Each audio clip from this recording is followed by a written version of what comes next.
ఏంటంటే ఎంతోమంది ఎప్పటి నుంచో ఇది ఉన్న ఈ కళ ఇప్పటికి నెరవేరింది అన్నారు. అసలు ఎప్పటి నుంచి ఈ కళ ఇక్కడ ఉన్న ఈ శంకర్ విలాస్ బ్రిడ్జికి ఏంటి ఈ ప్రాముఖ్యత, ఏంటి మైనస్?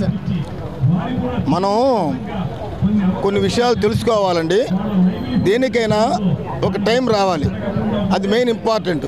ఇన్నాటికి ఒక మహోన్నతమైన వ్యక్తి, ఒక నిరాడంబరుడు, ఒక అందగాడు, గొప్ప వ్యక్తి, మనసున్న మనిషి చక్కగా వచ్చి ఈ రోజున మన ప్రజల సమస్యలు తీరుస్తానని ముందుకు వచ్చినప్పుడు మనం అందరం కూడా కోఆపరేషన్ ఇవ్వాలి.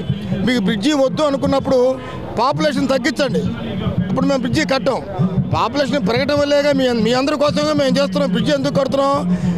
ట్రాఫిక్ ఇబ్బంది పడకుండా, అక్కడ ఇరుక్కోకుండా, వాహన గందరగోళం లేకుండా మీకోసం కడుతున్నాం బ్రిడ్జి. ట్రాఫిక్ ఇబ్బంది అని అన్నారు కానీ ఇక్కడ ఎంతో మంది యాక్సిడెంట్లు అయ్యి కూడా బాడీ పార్ట్స్ కూడా తెలియని విధంగా నుజ్జుగా జరగడం కూడా జరిగింది కదా. You are correct. ఏమైనా జరుగుతాయి, సరైన పోవటానికి మార్గం లేకపోతే ఏమైనా జరుగుతాయి, ఎటువంటి విపత్తునే జరుగుతుంది.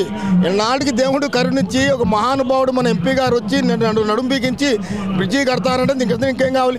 ఈ బ్రిడ్జి కట్టిన తర్వాత దాని లాభం తెలుస్తుంది ప్రజలకి. అందాక తెలియదు. బ్రిడ్జి బాలగొడుతున్నారు, మనకి ఇబ్బంది చేస్తున్నారు, ముందు అది కట్టండి ఇది కట్టండి, ఇదేదో ఆవేశం మీద మాట్లాడే మాటలు. బ్రిడ్జి కట్టిన తర్వాత అప్పుడు తెలుస్తుంది, అబ్బా పెమ్మసాని చంద్రశేఖర్ గారు ఎంత దేవుడురా నాయన, ఎంత మహానుభావుడురా అని అప్పుడు తెలుస్తుంది. కాబట్టి ఓకే మేడం, మనందరం కోఆపరేషన్ ఇచ్చి తీరాలి, బ్రిడ్జి గ్రాండ్ సక్సెస్గా కట్టాలి. My name is Narasimharao, retired post master. Thank you.